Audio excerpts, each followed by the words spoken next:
après avoir glané une première fleur en 1996, puis une seconde l'année suivante, avant une troisième en 2001, Courbevoie a décroché en 2006 le label 4 fleurs, soit la plus haute distinction attribuée par le Conseil national des villes et villages fleuris. Confirmée en 2009, cette labellisation constitue une véritable reconnaissance de la politique mise en place en matière d'espaces verts et de fleurissement sur la commune, tant il est souvent délicat de faire cohabiter espaces citadins et espaces de nature. C'est vrai que c'est un vrai challenge parce qu'on est dans une ville très urbanisée, très dense. Et donc on pourrait penser que la nature en ville, à Courbevoie, ça n'a pas beaucoup de sens, alors qu'aujourd'hui on travaille de plus en plus dans cette démarche pour essayer d'implanter de plus en plus des espaces verts et d'avoir une démarche environnementale à chaque fois qu'on les met en place. Le plus gros souci, c'est d'arriver à faire un mélange harmonieux entre l'architecture, avec les lignes qui sont faites avec les tours, les bâtiments, les couleurs, les différents matériaux, et d'accorder les plantes avec notamment ces fameuses couleurs. Et au niveau des spécificités, on essaye aussi d'avoir un regard de biodiversité, de faire rentrer la nature en ville en utilisant des plantes qui peuvent être mellifères ou attirer les oiseaux, les insectes, pour pouvoir recréer une petite partie de nature, autant dans les massifs que sur les aménagements.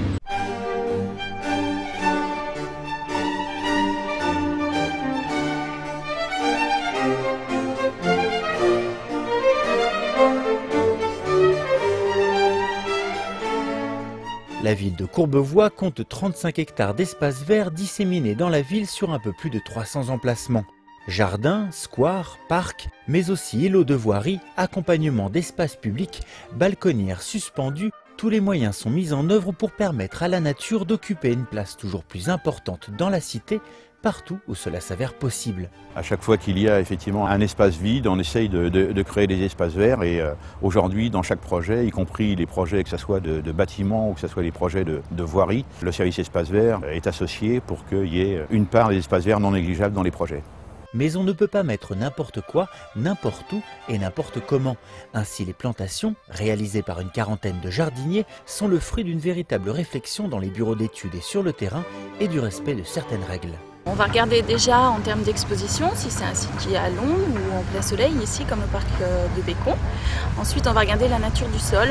Sur Courbevoie, on a plusieurs natures, des choses qui sont un petit peu argileuses, plus sableuses, qui va déterminer un petit peu la tolérance des végétaux. Et après, on va choisir l'ambiance que l'on veut obtenir en fonction aussi de l'utilisation. C'est-à-dire qu'une école ne s'aménage pas comme ici un grand parc où on a totale liberté, mais où on a un accès direct au public, aux végétaux. En fonction de ça, on va déjà déterminer une palette végétale. Et ensuite, ce sont les coloris et puis la masse végétale que l'on veut obtenir. On va mettre soit des plantes qui sont totalement couvre-sol si on ne veut pas cacher, par exemple un bâti qui est derrière, ou alors on va mettre beaucoup de volume sur des zones qui sont importantes et on veut combler et donner un maximum de grandeur au massif.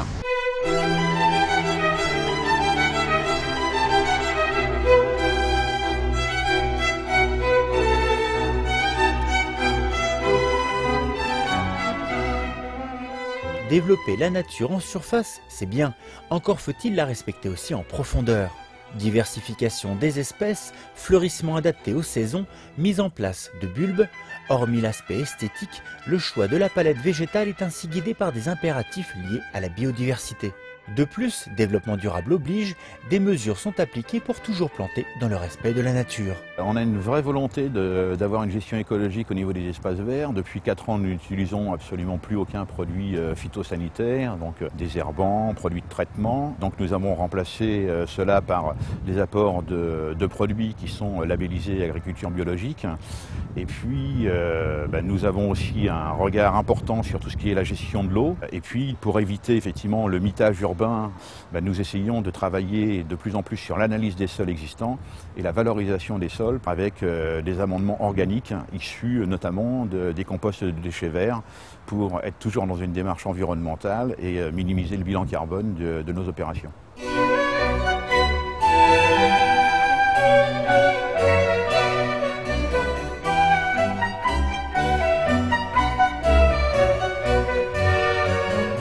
centaines de variétés de fleurs, de vivaces et d'arbustes, des plantes exotiques, une trentaine d'essences différentes d'arbres, des arbres qui ont vu leur nombre augmenter de près de 40% en 10 ans et dont certains sont classés arbres remarquables par le département des Hauts-de-Seine. Les actions de la municipalité et de ses équipes en matière d'espace vert et de développement durable n'ont qu'un seul objectif: améliorer le cadre de vie des Courbevoisiens. Et le résultat semble probant aux yeux des principaux bénéficiaires.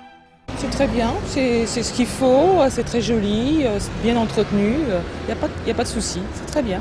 Je trouve que c'est bien fleuri, c'est même changé assez souvent, très souvent je trouve.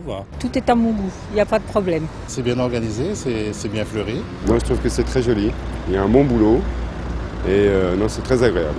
C'est magnifique parce qu'on adore ça, on aimerait toujours avoir des espaces verts, ça fait plaisir à tout le monde. Et là, c'est très bien. C'est agréable, c'est sympathique. On se sent à la campagne alors qu'on est à côté de Paris, donc c'est très agréable. C'est une ville qui est très fleurie. Là, en plus, qu'on a beaucoup de soleil, donc ce qui fait qu'on voit beaucoup plus les jolies fleurs. Il n'y a vraiment rien à dire. Il faut vraiment des grands efforts. Mais je sais que c'est bien entretenu, quoi. C'est une ville agréable à vivre et c'est par rapport à il y a 20 ou 30 ans, on s'améliore, quoi, en fait. J'espère que ça continue, quoi.